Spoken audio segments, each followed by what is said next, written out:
시청자 여러분 안녕하십니까? 안녕하십니까? 임명수 변호사님의 정상회담 코너입니다. 자, 임 변호사님. 네. 어제 오전 10시에 네. 윤석열 측에서 부동산 정책을 네. 사실상 이제 공식적인 정책 발표 1호로 네. 했는데 지난주에 이제 비전 발표회를 한다고 하던 날 수요일로 기억되는데 네.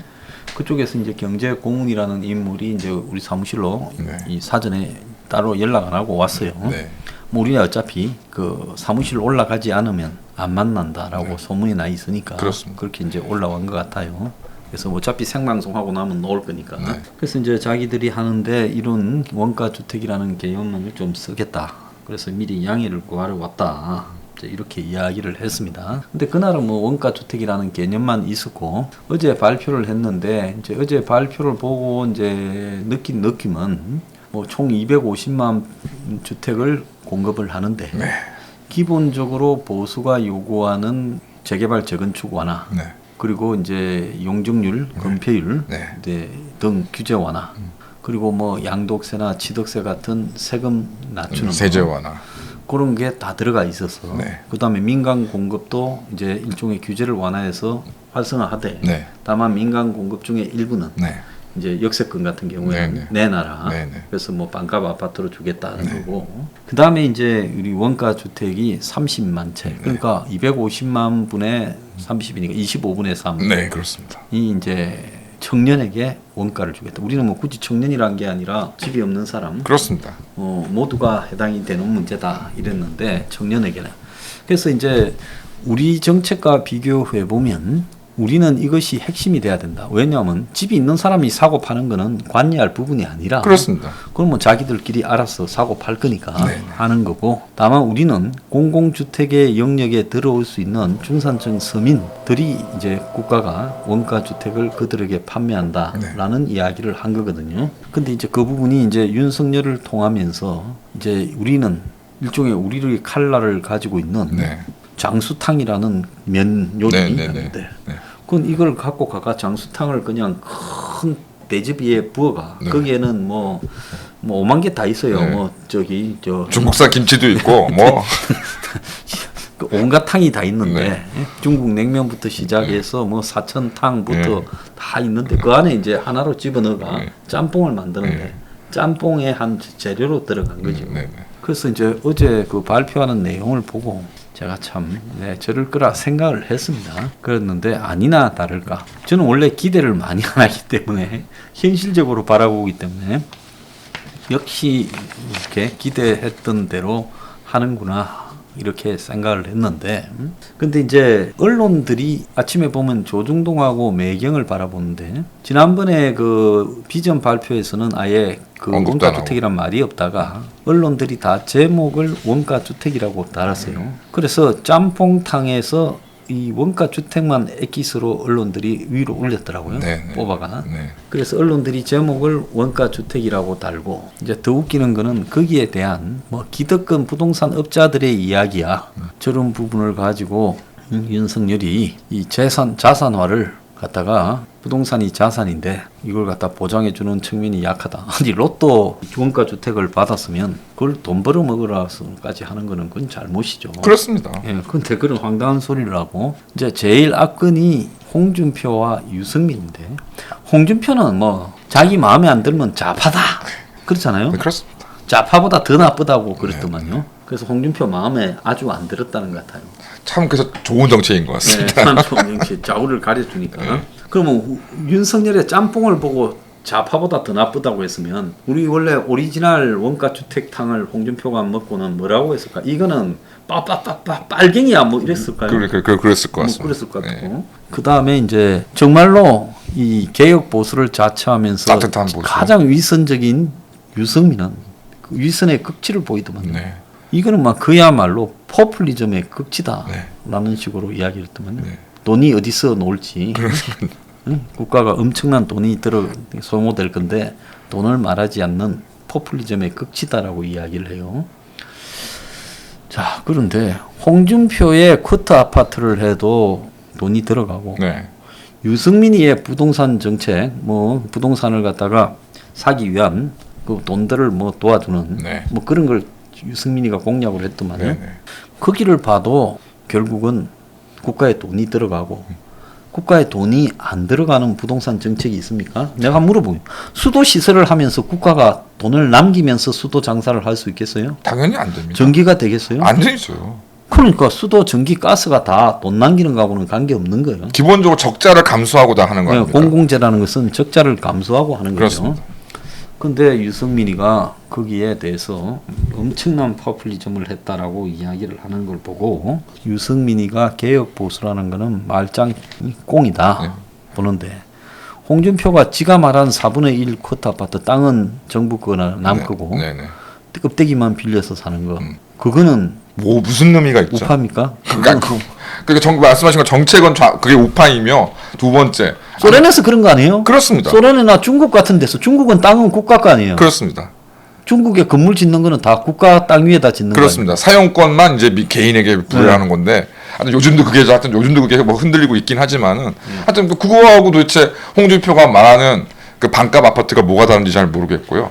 그다음에 그러니까 땅 위에 아무런 가치도 없는 저기 건물만 떨렁 있는 그 건물의 가치가 도대체 어떻게 성립이 될 수 있고 그건 또 무슨 의미가 있는 건지 좀 이해할 수가 없고요. 그다음에 하여튼 유승민은 이번에 참 요즘에 참 계속 국민들한테 밑보이는 전망하고 유승민 같은 경우는 보니까 국어도 모르고 그러니까 경제는 모르는 줄 알았는데 국어도 모르는 것 같습니다. 혁명 21은 아예 그 원가란 개념을 명확하게 펼쳤고 그다음에 윤석열 후보도 그 부분을 원가라는 개념을 얘기를 했지 않습니까? 원가가 뭡니까? 그러니까 들어간 비용 전체를 다 회수한다는 개념이 들어간 거 아닙니까? 아니 어떤 거래 시장에서 어떤 거래 당사자가 원가를 다 받고 재화를 공급하는데 거기에 도대체 국가 재정 부담이라는 얘기가 왜 나온지 저는 이해를 못하겠습니다. 자, 그런데 한번 보세요. 우리가 민어를 먹으러 갔다가 요즘 민어철이 있다. 그렇죠. 민어 1인분 15만 원 하면 네. 그건 막 그래 비싸지만 민어는 맛있으니까 하는데 민어를 먹으러 갔는데 거기에 가격표에 메뉴판에 시세 네.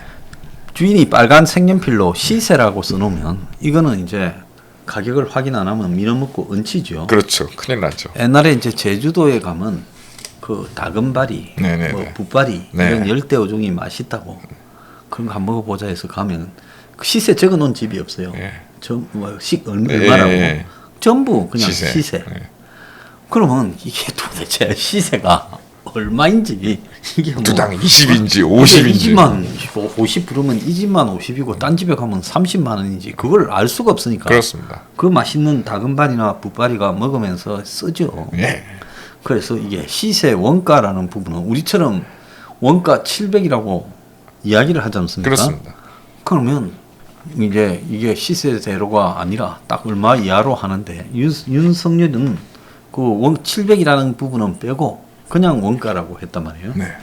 그러니까 윤석열 부분에서 적자 나는 거는 원가대로 봤기 때문에 원가가 윤석열이 평당 1,500이라도 내가 원가를 했지.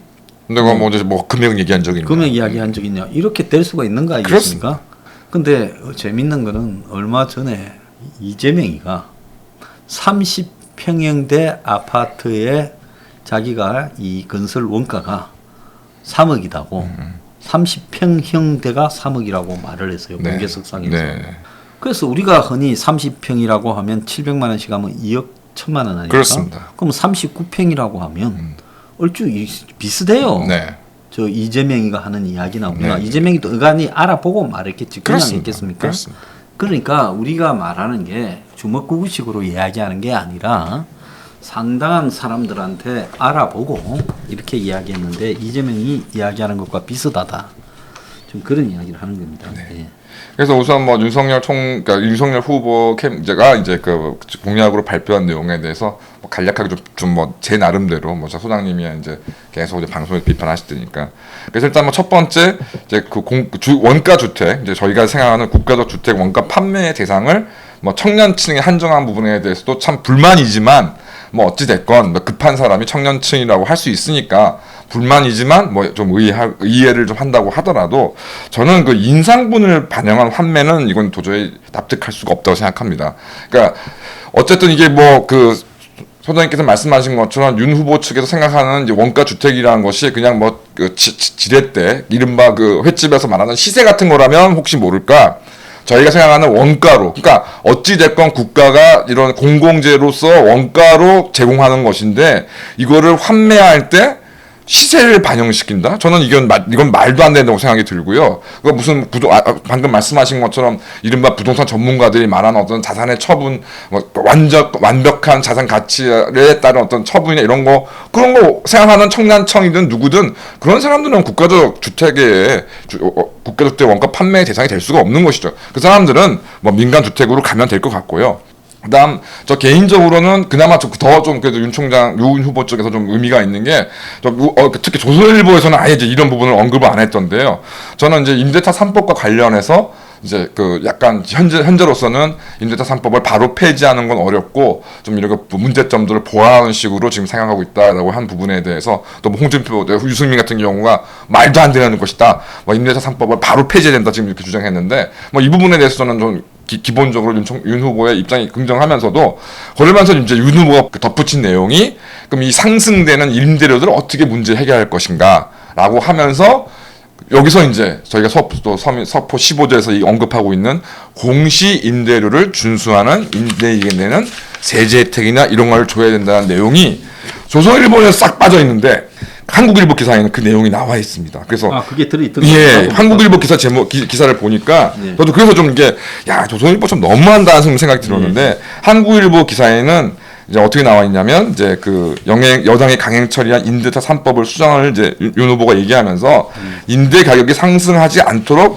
협조하는 분들에게는 상응하는 세제 혜택을 주는 등의 방식으로 추진하겠다. 우리가 이야기한 공시임대료네. 임대료가 지금 여기 들어가 있는 부분인 겁니다. 그래서 이 부분에 대해서는 굉장히 좀 긍정적으로 평가하고 있고, 예, 그다음에 이제 특히 이제 코로나 사태 관련해서 이제 뭐 소장님이나 혁명22에서 계속적으로 자영업자의 어떤 부담을 가장 확실하게 완화해주는 방법이 무엇이냐? 이게 이제 임대료에 대한 국가 지원.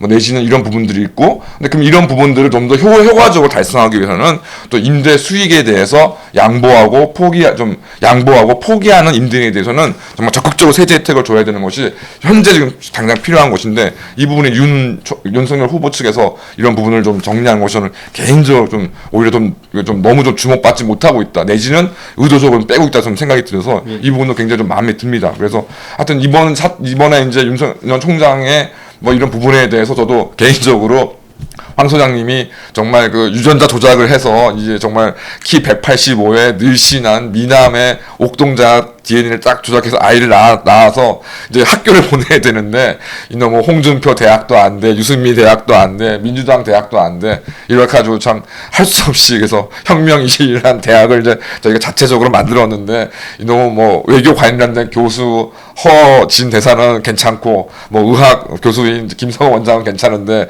법하고 사회를 가르쳐야 될 이 이몽수는 이게 교수님도 형편없고 막 좀 이렇게 학교가 열악해서 좀 이거 어떻게 해야 되나 좀 굉장히 많은 시간이 걸리지 않겠나 그 걱정을 했는데 그래도 윤석열 대학 쪽에서 그래도 아주 조건부로 완벽한 DNA를 갖고 있는 이 친구를 뭐 좀 머리를 깎아와라. 그다음에 그 윤석열 후보처럼 폭탄도 좀 많이 마셔가지고 배도 좀 많이 나오게 해라. 지금 이제 이런 식으로 하고 있어서 굉장히 좀 비판하는 마음이 없지 않지만 그래도 정말 스타트가 뚫렸다는 것만으로 해도 정말 그간 정말 이를 위해서 이제 정말 많은 노력을 하신 소장님과 특히 저희 뭐 뉴스 브리핑 회원, 혁명21 당원분들의 진짜 지난 정말 그 어마어마한 더위를 무릅쓰고 활동하신 것들이 이제 시작이 됐다. 그래서 개인적으로 굉장히 감격스럽다 생각이 듭니다. 자, 저는 지금 이 문제뿐만 아니라 특히 요즘 그 서민 자영업자를 다 죽이고 있는 플랫폼 경제, 우리가 그 플랫폼 어플 경제를 불허하겠다. 그래서 그거는 그 역할만 공영 플랫폼으로 만들면 되는 거지. 그게 크게 복잡하고 어려울 게 전혀 없습니다. 그 만들면 되는 거지. 그 부분을 갖다가 이거야말로 거의 착취 산업이기 때문에 그렇습니다. 미국에서도 지금 뭐 막아라 해가지고 난리지 않습니까? 이 부분에 대한 비판이요. 그래서 미국에서도 지금 이걸 막기 위해서 그러는 과정에 한국에서 못할 게 없다. 이렇게 보내고 또 지금 고용과 관련해서 그 저희들이 대표적으로 내건 지금 이 학교의 중교사를 통한 방과 후 사교육을 흡수하기 위한 정책, 그 다음에 또 요양보호사나 장애인 보호사, 또 어린이집이나 이런 유치원 교사를 대거 정부가 고용한다.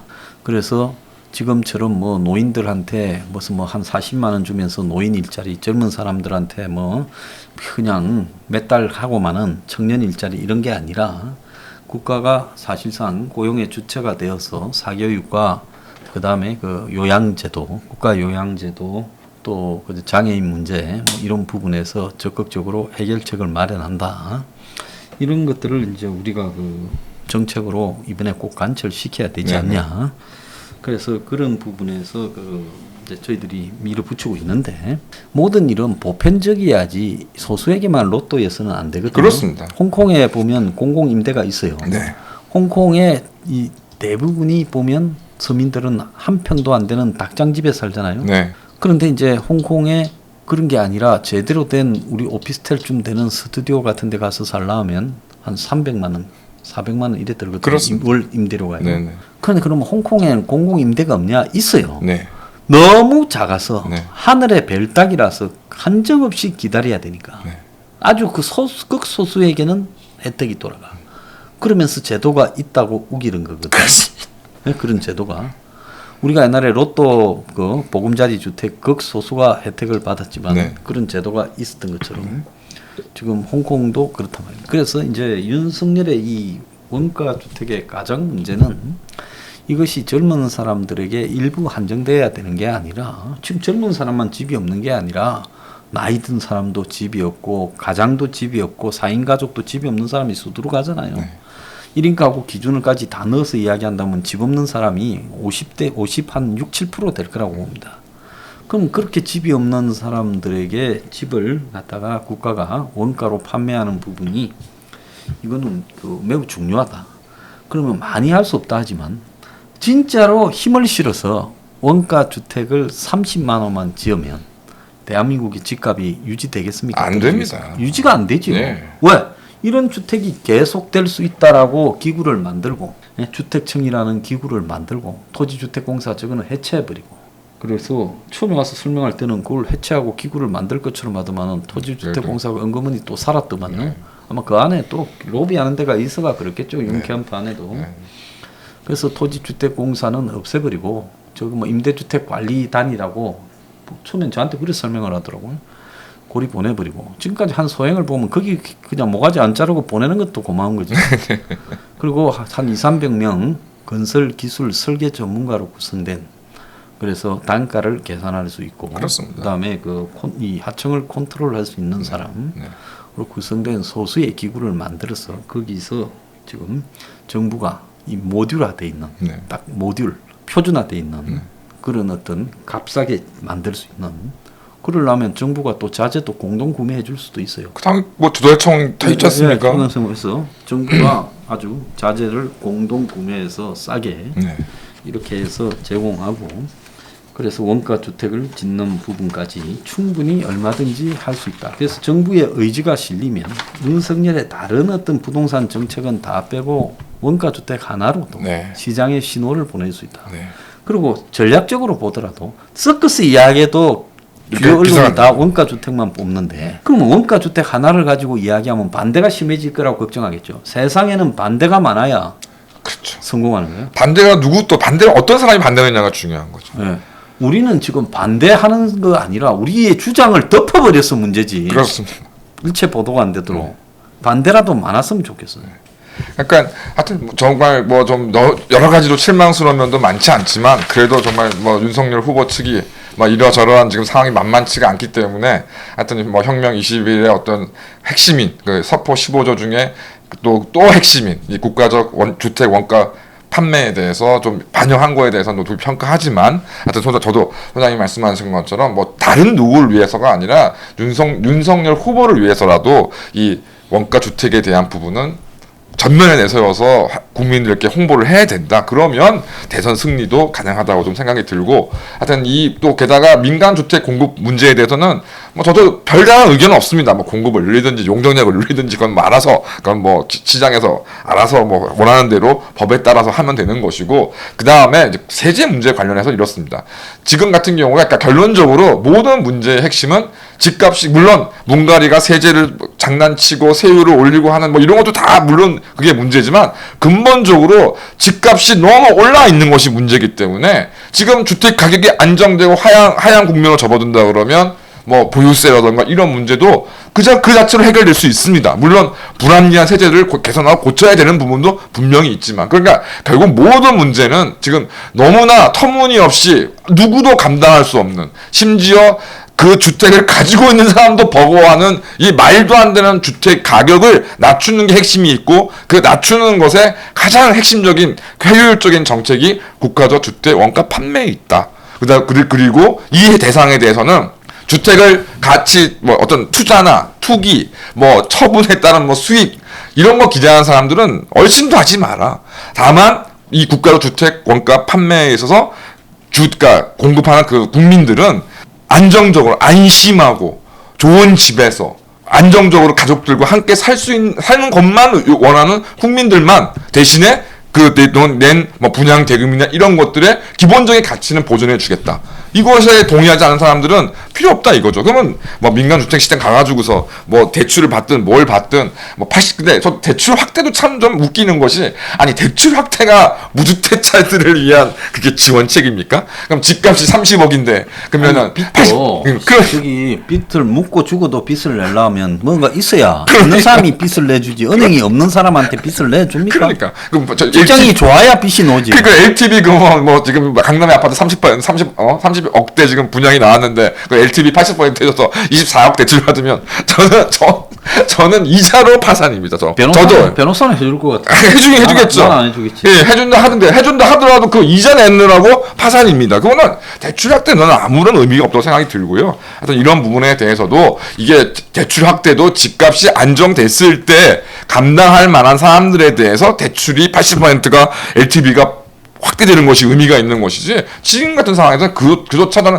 아무런 의미가 없다고 생각합니다. 그래서 이 부분에 대해서 윤석열 후보 쪽에서 어떻든 어려운 시작을 한 만큼 잘 마무리될 것이고, 그다음에 정말 다시 말씀드리지만 소장님을 포함한 우리 혁명 20일 뭐 그다음 뉴스브리핑 회원 당원들께서 정말 노력한 성과가 이제 정말 이제 아주 미약한 시작에 불과하지만 큰 한 걸음을 내디뎠다는 것이 정말 기쁘고 감격스럽습니다. 그래서 앞으로도 저도 계속 뭐 해온 것처럼 미력이 남아 보태도록 하겠습니다. 자, 그래서 제가 여기서 이제 좀 하고 싶은 이야기는, 논란이 되는 부동산 정책이 여야의 대선 후보가 지금 한 17명 이상 있는데 안 되고 있거든요. 그렇습니다. 그럼 자기가 내놓은 부동산 정책, 각 후보가 부동산 정책을 다 1번으로 내놨을 거예요. 그러면 그 후보의 정책을 가지고 논란이 돼야 되는 게 이게 정상적인 사회예요. 그렇습니다. 그런데 각 후보가 내놔도 비슷하게 해가지고 아무런 논란이 안 되고 있어요. 그렇습니다. 이게 전부 다가 부동산 정책은 튀지 말고 적당히 묻어가자 이런 거 아니에요? 네. 그럼 여기에 부동산 정책을 가지고 내가 나머지 16명한테 욕을 처먹더라도 내 주장을 가지고 내가 한번 밀어보겠다 이러면요 대별이 되잖아요. 그렇습니다. 부동산에서 뭐라 평소에 말해도 저 자식 기득권, 나머지 기득권인데 이 사람은 아니구나. 왜 사람들이 그런 승부수를 과감하게 못 걸까요? 윤석열 총장 주변에, 후보 주변에 있는 사람들한테 내가 물어봅니다. 이거 이왕 말을 해서 이제 윤석열이라 하면 뭔 말을 하더라도 윤석열의 부동산 정책은 원가주택이 돼버린 거예요. 네. 그러면 이 원가주택을 가지고 이제 승부를 걸지, 이제 와가지고 원가는 우리 게 아니야 어쩐다고 뭐 황장수가 말해서 한다고 그렇게 되는 것도 아니에요. 그렇습니다. 그러면 그걸 갖다가 제대로 따듬어서 이것만 가지고 다른 뭐 복잡한 거 다 빼고 이것만 한 개 제대로 흔들어가, 쓰리고 피박에 광박까지 세워서 그냥 끝내야지. 그렇죠. 뭘 그걸 가지고 쭈물쭈물하고 있어요. 시끄러우면 더 좋은 거예요. 그렇습니다. 네. 맨날 줄리나 날리고 뭐 장모 얘기로 난리였다가 아니 이런 상황에서 정말 선생님 말씀하신 대로 원가 주택 문제 가지고 윤석열이 오르냐 그러냐 뭐 제정신이냐 아니냐 얼마나 난 그러니까 이 담론이 한 올해 초에 시작됐어야 됐다고 생각하고요. 하여튼 뭐 이런 부분들에 대해서 앞으로 하여튼 더 미흡하지만 잘 진행되기를 좀 기대하고 이를 위해서도 소장님이나 혁명 21 뉴스 브리핑 회원 당원분들께서 많은 노력을 기울이실 것을 의심치 않습니다. 자, 오늘 마치겠습니다. 네, 감사합니다. 감사합니다.